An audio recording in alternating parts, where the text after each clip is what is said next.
Hi everyone, welcome to another dive video on the Canterbury wreck. This time around I'm going to show you through the main engine room upper plates, which basically takes you around the top half of the two main engines.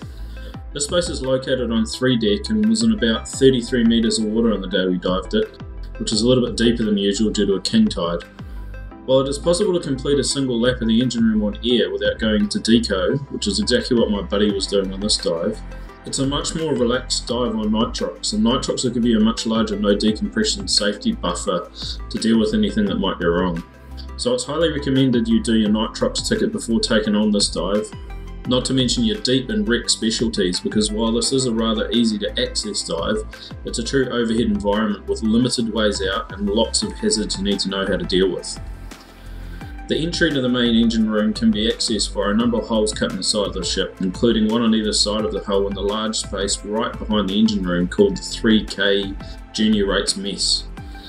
This will be the fastest way to the entry of the engine room upper plates, but we opted to make the dive a little longer by entering the wreck 2 spaces further aft via the hole cut in the side of the 3M junior rates mess and swimming forward via a lobby into the 3K mess deck. From there, the whole back wall of the engine room has been cut out, so the entrance is fairly large, although there are a number of entanglement hazards to watch out for as you enter. So if you like this video, hit the thumbs up and don't forget to subscribe. With that said, let you sit back and enjoy the dive.